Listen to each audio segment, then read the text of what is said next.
This is The Walking Dead, a podcast dedicated to the AMC TV show, The Walking Dead.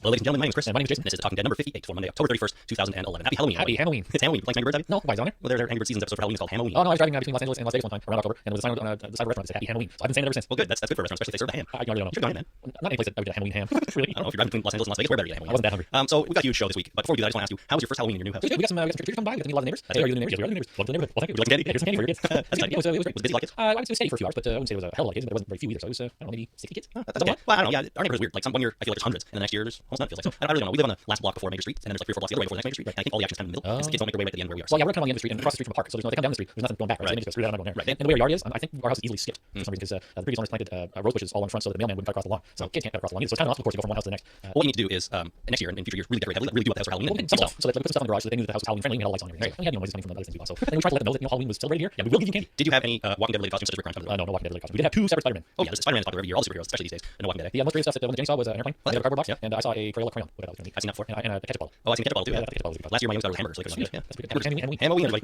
Okay, so we've got a huge show. We've got a recap of this week's episode. Of course, we've got our holy crap, did you see that moment? But before all that, we're gonna do something we haven't done in a few weeks, and that is this. The Walking Dead news. That's right, we've got some Walking Dead news this week. First thing is we're gonna talk briefly about the ratings for Bloodletting, which is the second episode of season 2. It came in at 6.7 million viewers, or homes, I guess they define that as, with 3.6 million in the 18 to 49 demographic. That's a lot of people. It's a lot of people. It's like dropping premiere, which was 7 point something. That makes sense. But it's still more than any episode from season 1. That's awesome. So they're doing pretty well. They're they're not short on viewers. They're still 2 to 3 times the number of viewers of your average episode of Mad Men, for example. Well, that's Popular Mad Men. That's a lot of eyeballs. It's a lot of eyeballs. Very lot. 2 for almost every person. Almost 2 for every person. So great reviews. I mean, great ratings for Bloodletting, and it's only a good sign for the show. You know how I know it's a really good sign, these ratings? How do you know that's a really good sign? I will tell you. Walking Dead was renewed for season 3. Season 3, that's excellent. Hooray! AMC President Charlie Collier said this. Today we are pleased to announce that The Dead Shall Live as we proudly renew The Walking Dead for a 3rd season on AMC and globally with our terrific partners at Fox International Channels. That's awesome. We're thankful for everyone's contribution in front of and behind camera as we continue to make The Walking Dead a unique television experience, and we are so proud as it continues to set viewership records around the world. That's awesome. It's amazing. I like it because we're going to be around for a while longer too. Yeah, exactly. We're doing this for the foreseeable future. Now, did you ever imagine that the show would be so popular? A couple years ago when we started this podcast, did you ever imagine we go into season 2 and have almost 7 million people watching it? I couldn't imagine that it wouldn't be super popular. Now, I knew that this kind of thing had to be popular, and I think television is the perfect format for a continuing zombie saga. And I based it on the success of Battlestar Galactica. Right? It's the same story, right? A ragtag group of people trying to survive complete Armageddon, where some kind of external force is completely trying to wipe them out. Right? This just happens to be a zombie apocalypse, and they've collectively banded together in little individual ships. They got the jeep that's 60 meters gone. We've got the camper, we've got various vehicles and stuff, and they're on trying to find the mystical medical place where they can call home. It's the same story. It's true. I never really thought about it like that when you compare Battlestar to The Walking Dead, but I suppose you're right. I think it's a popular story formula. Right, and the fact that you can have this kind of serialized storytelling, because there's so many different things that can happen to you, right? I think that movies are very good zombie flicks, but they're too short, right? You have a group of people, you have to retell the zombie apocalypse again, you have to just the origin story of the zombie apocalypse, you have the initial strive to survive, and then whatever the revolution is. Really, that story should play out in a much longer format, and I think that comic books and television are perfect for that kind of thing. Well, as we all know, that was Robert Kirkman's original reason for wanting to do a comic book. He wanted to see what happens after the movie ends. And zombie movies typically are about the zombies, and zombie TV show is about the humans. That's right. Well, yeah, Walking Dead is all about the humans, and so was Battlestar Galactica. Really, it's not just about surviving; it's about the humans' social structure and how that survives as well. The whole struggle between government and the individual, that kind of thing. There's a whole subplot in Battlestar Galactica. It was kind of about silence, too. Yeah, They were doing stuff. Yeah, they're doing stuff. And, wearing little clothes for Canadian silence. Okay. What's her name? Not 7, 9. Number 6. Number 6. Yeah, she's Canadian. Yes, she is. And likes red dresses. Anyway, season 3 will be coming for The Walking Dead. It's very exciting. I'm really, really happy that they renewed it. And if I recall, in season 1, they announced that they renewed for season 2 after the first episode. Season 2, it took 2 episodes before we got the announcement that season 3 was coming. I think they were just late on the announcement. I think they knew. No, after the pilot. It makes sense. Oh, I'm sure they did. But it makes sense. 6 episodes in season 1, 13 in season 2. The ratio is about the same. Yeah, about. So there we go. Season 3 of The Walking Dead coming up sometime next year. I would assume so. Yeah. What's Halloween without The Walking Dead? That's right, man. They go hand in hand. And next year I'm totally doing Rick Grimes costume. I already own it. Oh, there you go. That's right. I couldn't pass up Batman this year, so next year Rick Grimes, everyone's gonna know who he is by then. I'm sure they will. I'm just saying that right now. One last item in the news this week. Now that Frank Darabont is no longer with the show, it also means that Stephen King won't be writing an episode, or at least very likely won't be writing an episode. Oh well. Yeah, what can you do? Galen Hurd said, Stephen is a very busy guy, as of course is Joe Hill, that's Stephen King's son. They've got a pretty full dance card, and in order to write an episode of The Walking Dead, you need to be heavily involved in the writer's room. That's a commitment beyond just penning one episode. So it's difficult for people who don't have a lot of free time. Well, they got the whole Dark Tower TV series coming. Well, it's true, they're doing that, and I'm sure Stephen King and Frank Darabont are good buddies, since that's really before this, that's kind of the only thing Frank Darabont was doing. And when he's gone, I guess Stephen King's like, whatever. Yeah, I don't have to do this anyway. No, Stephen King for crying out loud. I talk about a book every 6 months. I'm going to 18 months. Wasn't he more prolific when he was younger? Like, he really cracked. Oh, the first 2 were pretty quick together. Yeah, and he's very slowed down. Yeah, relaxed Every 18 months. It's only slowing down, he's relaxing a little bit. Some writers take 10 years to write a book. Hey, so far it's taken me almost 40. That's not true. I wrote Yeah, it's taking you almost 40, and you haven't started yet. Well, no, I wrote a book, but we won't even go there. All right, maybe some other time. That's it for the news. We're going to do a little listener feedback now. Unfortunately, I don't have a bumper for this. We're going to have to get one done. That's a good idea. Yeah, absolutely. I'll take care of that. That's fine. We'll go back in time once we get a time machine and put in the number. I like your style. Right. But also have an alternate reality so that everybody that's listening right now won't actually hear the number. Only alternate reality people will go back in time. They're remaking the DeLoreans for 2013. It's like the same car. Okay, Yeah, that's cool. So we'll get one of those and do the time machine thing. I don't know if you do that. If I get the faster, it must be hard to come by. You have to fall and bang your head on the toilet. Just think of it. You're right. Someone will figure it out. So we got an email. Mark from Washington wrote in. He said, "Hail to the great frozen north." It's not quite frozen up here yet. Okay. Yeah, and he's from Washington State. That's fairly far north. Yeah. So We're farther south than that, I think. actually we are. Way farther south. We're in California. Anyways, he says, just in episode 57, I had a few thoughts. First off, I have to agree with Jason on T-Dog's situation. It seemed to me as if they were trying to point out just how sick T-Dog was getting by having him get paranoid about the situation. Toward the end of the conversation, I thought the actor did a great job emoting the confusion that can be caused by high fevers, but darting his eyes around and generally acting erratic. So T-Dog did a good job. I thought so. Yeah, I didn't really pay attention to sort of his eyes, but he was definitely acting erratic. At least, he wasn't thinking straight. No, I don't think so. Mark goes on to say, second, regarding the girder tool set. Once I heard that the knives in the show were an actual product, I went searching for it. My family and I love to go camping, and a full set like that would be very handy to have in the woods. You mentioned that you thought it was odd that a company would let their product be featured on a TV show if it was being used for something other than the original manufacturer's intentions, i.e. camping tools and not weapons. Well, apparently Gerber is fully embracing the zombie apocalypse idea because they're marketing this specific set of knives as survival tools for the coming apocalypse. And he sends in a link, which I had already found before after we talked about it, but I hadn't mentioned gerbertools.com/apocalypse. And that's where you can find information on those tools. And it says right there on the website, as seen on The Walking Dead. Oh, there you go. So there's a group, there's a connection there for sure. And oddly enough, I brought in show and tell this More tell than show, I would say, but Yeah, I actually found this while I was unpacking. I own a Gerber hatchet, a very small camping hatchet that I've had for years, and oddly enough, I've never used to chop any zombies or wood or anything. I noticed that when I was looking at it earlier, the blade is pristine, not a nick on it. No, not a nick on it. I bought this hatchet probably 4 years ago now, and I knew that I had this hatchet. I just didn't realize that the brand name was Gerber. And then we talked about it, and then I saw it in Walking Dead and what it looked like. And I think I have one of those. And as it turns out, yes, I do have a Gerber hatchet in my hand right now. It's a nice little tool. Finland. Yeah. It's got the name Finland. Oh, I thought they were made in America, but if it said made in Finland, I don't know. Well, it doesn't say made in Finland. It's just Finland. Maybe they're just saying, oh, we like Finland. I don't know. Maybe it's like Finland steel or something. Maybe it's big steel industry right there. Finland plastic, because it handles plastic. Or plastic. Yeah, Finnish plastic. So it's a good tool. I should go and buy myself a set. So I go camping once every 2 or 3 years. Well, when I drop some stuff around here, we'll find out if it's a good tool. Maybe later. I want to hear that joke over there. All right, a little later, we'll try that. All right. We have a call, Mark from Georgia, talking about the Save the Last One title, which is something we were speculating on last week. Mark had this to say. Hey guys, this is Mark. I'm from Dublin, Georgia. You guys are discussing the Save the Last One episode title for the next episode. Kind of like enough. You bet around if you want to take a 5 about 100% sure that when you say Save the Last One, you take the last round or what? Or yourself. When you're in a win situation, you save the last one just in case you need to use it on yourself. All right, guys. Good luck, guys. Take care. So I can't believe we didn't think of that. Yeah, that's kind of Save the last bullet for yourself. Totally makes sense. And especially in retrospect after seeing this episode. now that we've seen the episode, we know, Mark from Georgia, thanks for calling in. You're absolutely correct. You always save the last bullet for yourself, right? Because especially in zombie Yeah, apocalypse. especially when death is a better option than what could happen if you don't save the last one. Exactly. You might end up dying from a tree or something. Yeah, that'd be bad. Okay, so thank you, Mark, for calling in. We got another call. Jason from San Francisco, and of course, Jason's our friend from the Talking Dead cast, another Walking Dead related podcast. And he goes on to talk about some of the unfinished storylines in comparison to another show that I used to watch. Hey guys, this is Jason in San Francisco from the Walking Dead cast, and I just listened to your most recent episode, and I caught what you were saying about there being so many unfinished storylines right now. And I hadn't really thought about it, but you're totally right. Back in our last podcast, I did mention that I wish they would hurry up and find Sophia, because, and now that you mentioned, I realize there's just this feeling of not being satisfied and things being left unfinished. But on the one hand, that's actually a great way to keep us really wanting to find what's going to happen next. And I think sometimes that feeling of anticipation is actually an uncomfortable feeling, but it's also kind of fun to have. But it can only be pushed so far. And then just thinking about all this reminding me of the show that did this the most, which was Lost. They really had tons and tons of open loop, and that's why I trusted the writers to wrap all those up. And by the end, I really thought they did. And I think if you can manage to leave the loop open for a long time and then close it, very satisfying. But if they don't close them, there's only so long that they'll put up with that. Like if they just left Sophia gone and never saw her again, that would kind of suck. So anyway, I have a feeling that they'll start closing some of these this unfinished business later. But just wanted to drop the line. Thanks for putting out the show and making me think about that. Take care. Talk to you. Bye. So that was Jason from the Walking Dead cast, and he compared the sort of unfinished storylines to Lost. He's absolutely right. I mean, Lost was a great show, and it did have some long arcs, and you had to have faith that they would close them eventually.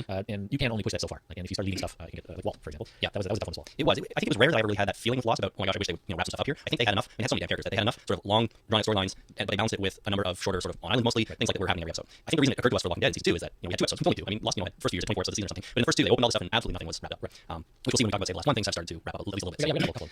Yeah, so it's one of those things that was sort of bothering me before, but I'm okay with it now. Yeah. So there you go. If you guys want to go check out Jason's podcast, go over to walkingdeadcast.com. Him and Taryn do a nice job over there, and a little bit of style. So it's great to if you want to check that out. One more call. We have Carl from the UK. We a couple of episodes talked about a Walking Dead Facebook application that we unfortunately could not access because we're in Canada. It was only open to folks in the United Kingdom, or at least the UK. I don't know if it's extended beyond that in Europe or anywhere else. But he sent us he was nice enough to call in with a review of it. Unfortunately, we never really mentioned this to anyone, but our voicemail caps at 2 minutes. So you can only leave a 2-minute message. We called all the way from the UK, left a 2-minute message, and got cut off. Called back and left another 2-minute message. But this time he pretty much got what he got everything he wanted to say, I think, before it cut him off. So I'm going to play his entire second call, and so just know this is the second sort of quicker half of what he was trying to say the first time. So here's Carl from the UK. Yeah, I'll get yes, thank you, Nick. So basically, he dropped into the level for a couple. He's went out through jail. The guard said, his blood been walking, said, like, forgive me, Carl, and he used your name, and then basically you get keys, you have cells, and you walk out into like a missing person board, and he told him, so there's no one effective, basically your friends, like, there's a friend line, really good friends, very much, and seeing all this kind of missing person board. I suppose the other one, pretty effective. You have a board up, you've got your profile picture in there, which is very design, cowboys, so it's pretty good.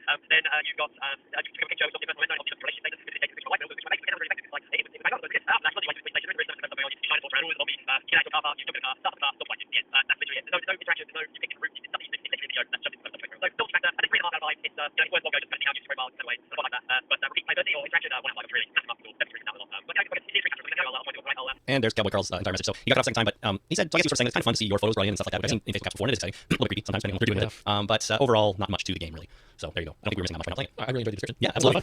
He was wearing cowboy hat or cowboy costume. Yeah, Cowboy Carl. Thank you, Carl, from the UK. All right, finally, one more thing before we move on. This is an email from Phil in Ottawa, and he says, good job on your podcast. It's really entertaining and informative. I wanted to ask Jay what was going on with his other project. You've got Dead on You. The story needs to end. Please continue the hard work. Everyone attached to the characters. I tried to search for an update, but couldn't find any information anywhere. Thanks, Phil from Ottawa. Big fan. So Jason, want to update on everybody on your other project called You've got Dead on You? Well, I can make something up, but the short answer is I don't know what you're talking about. Unfortunately, Phil from Ottawa, I think you've got the wrong Jason. I realize that there's a similarity there, but in name and in interest probably because we are doing a podcast about a zombie TV show. Wrong Jason, though, unfortunately. But nice thing is you turned me on to this You've got Dead on You project. That looks kind of cool. It just hasn't been updated in some time, so I don't know what the status of it is either, but I might go and check out what's already there. Well, have a look. Yeah, why not? Unfortunately, you've got the wrong Jason, though. Okay, now it's time to show everyone to do a recap of the most recent episode of Walking Dead. It was titled Save the Last One. That's right, Save the Last One, Season 2, Episode 3. Now, we're going to try and get through the recap a little faster than usual here because, well, there's lots of stuff going on. And if you're listening to this, you've seen the episode, so you probably don't need a shot-by-shot recap of what you saw. Probably not. But if I go too fast, let me know. We'll see. Okay, We'll see how it goes. I'll let you know. Save the Last One. All right, it opens with Shane in the bathroom shaving his head. Interesting. I don't know why I mentioned this. It's going to slow down. There's hanging a barn on the wall. That's I like the barn. Too much detail. No, That's all salient stuff. It's the barn may be important. I think it's foreshadowing. That's why I mentioned it. Oh, okay. The shower's running, and Actually, shaving the head is from foreshadowing too. well, that's right. We don't know that yet, though. I was confused. It's a flashback. What's happening? Where are we? What's going on? It's a flash forward. It's flash forward, so they're doing that now. We don't know that at the time. Anyway, the shower's running, and it kind of it's weird. You can tell I think about this stuff too much because my first thought was like, why is the shower running? If this is pre-zombie apocalypse, fine. If it's after, I should waste some water. He's wasting water. You know, That's precious stuff. precious. Exactly. It was hot too because the place was steaming up. So I'm just going to say that Shane does not know how to cut his own hair. Uh, He was going to use the big disaster of the whole thing. Well, the finished product was fine. Yeah, that's fine. That was the fresh barbecue king of his mess. But